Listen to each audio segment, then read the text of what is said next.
Hello, രാവിലെ എല്ലാവർക്കും good morning. അതുപോലെ തന്നെ നമ്മുടെ ചാനലിലേക്ക് സ്വാഗതം. അപ്പോൾ ഇന്ന് രാവിലെ 2 പൂക്കൾ ഇവിടെ നിൽക്കുന്നുണ്ടോ, ശംഖുപുഷ്പത്തിൻ്റെ 2 കളർ പൂക്കൾ നമുക്കുണ്ട്. ഒന്ന് ഇത് വയലറ്റ് ആണ് താനും, കട്ടപ്പൂവാണ് താനും.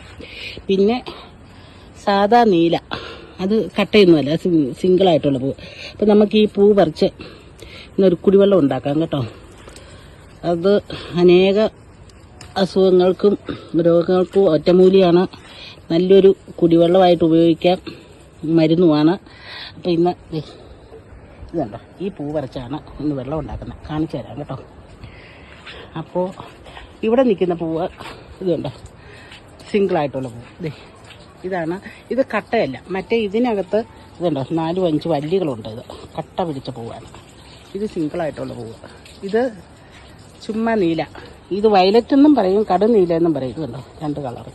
അപ്പം നമുക്ക് ഇതും കൊണ്ട് നമുക്ക് വെള്ളം തിളപ്പിച്ചെടുക്കാം കുടിക്കാനായിട്ട്. അപ്പം ഇന്നത്തെ നമ്മുടെ രാവിലത്തെ ഒരു കൊച്ചു വീഡിയോ ഇതാണ്. പിന്നെ നമ്മുടെ ഇങ്കുറുമാരൊക്കെ അവിടെ ഉണ്ട് കേട്ടോ. വണ്ടികൾ കഴുകുന്നു, ബൈക്ക് കഴുകുന്നു, പിന്നെ കാറ് കഴുകിയിട്ടു. ഇന്നൊരു കല്യാണമുണ്ട്, നമുക്കൊരു കല്യാണത്തിന് പോകണം. അതിന് വേണ്ടിയിട്ടൊരു വണ്ടിയൊക്കെ കഴുകിയിട്ടു. നമ്മുടെ ഇങ്കുറു നിൽക്കുന്നുണ്ടോ, രാവിലെ അങ്ങോട്ട് കൂടൊക്കെ കഴുകി വൃത്തിയായിട്ട്. അപ്പോൾ അവന്മാർക്ക് മേത്തെല്ലാം വെള്ളം ചാടിയപ്പോഴത്തേനും ഭയങ്കര കലിപ്പിൽ നിൽക്കുവാണ്. നല്ല വെയിൽ തെളിഞ്ഞ് നല്ല ഉച്ച സമയത്ത് വേണം അവരെ കുളിപ്പിക്കാൻ. അപ്പോൾ രാവിലെ കൂട് കഴുകി അവന്മാരങ്ങനെ നിൽക്കുന്നു. കൂട് കഴുകിയ ദേഷ്യത്തിന് നോക്കി നിൽക്കുകയാണ്. ഇപ്പം മിണ്ടുന്നില്ല. അപ്പം നമുക്ക് ഈ വെള്ളം തിളപ്പിക്കാൻ പോയി. നല്ല പൂക്കളൊക്കെ വിരിഞ്ഞ് നിൽപ്പുണ്ട് കേട്ടോ. ഓണം കഴിഞ്ഞപ്പോഴത്തേനും ഇന്നിപ്പം വലിയ വെയിലൊന്നുമില്ല കേട്ടോ. നേരിയ തോതിൽ മഴക്കാറും ഉണ്ട് രാവിലെ തന്നെ. ഇതെന്നെ ഇപ്പോൾ വഴി നിൽക്കുന്നത്.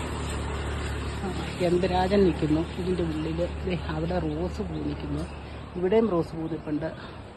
അല്ലാതെ ആവശ്യമില്ലെങ്കിൽ ഇഷ്ടം പോലെ പൂക്കളും ഉണ്ട്. കണ്ടോ, പൂ വയ്ക്കാൻ പോയേ. നന്നായിട്ട് തിളച്ചൊന്ന് തോന്നുന്നു. ചൂടായി കിടക്കുക, തീ കുറച്ചിട്ടേക്ക് വരുന്നു.